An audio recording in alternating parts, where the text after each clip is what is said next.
Guys, it's Joel, and I just wanted to do a quick book review. Today I'm going to be reviewing The Ocean at the End of the Lane by Neil Gaiman. I know it makes the covers backwards on here. But Neil Gaiman is an author who writes a lot of stuff about mythology. He's written a lot of books that have been really popular over the years. He wrote American Gods, he wrote Neverwhere, he wrote The Sandman, which was a series of graphic novels.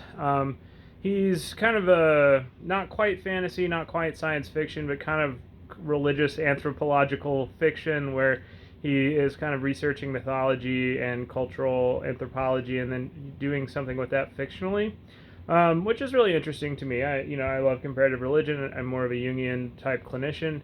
The problem with Neil Gaiman, and I say this, he's one of my favorite writers, is that he's not a good writer. He's not a bad writer either, but there are big problems with a lot of his books.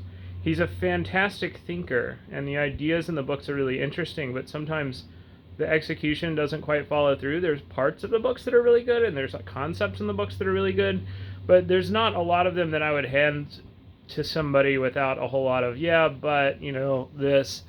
The Ocean at the End of the Lane is tiny. It's a small book. This is hardcover, so it's a little thicker than it normally is. It's not a long book at all, and I think that it's a perfect book. It's sort of the thing that Neil Gaiman's been trying to do for his entire career. There's no problems with it, and I think if you don't like this book, then you don't like the thing that he intended to do. Like, for what it is, it's perfect. He was able to kind of take an idea, follow it all the way through, and the content of the book, the story, is a lot about childhood and child development and trauma in childhood, and kind of taking a magical realist lens on that.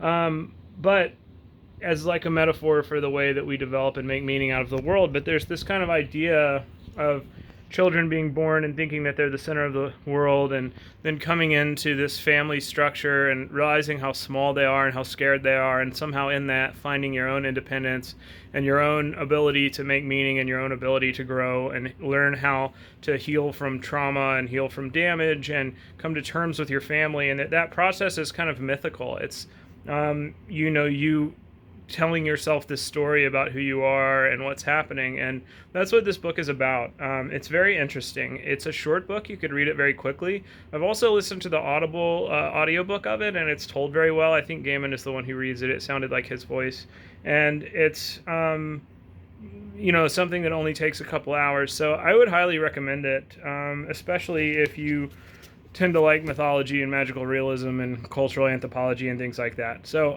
Ocean at the End of the Lane, it's really good. If you have a comment, please leave it, and thank you all for listening. Bye.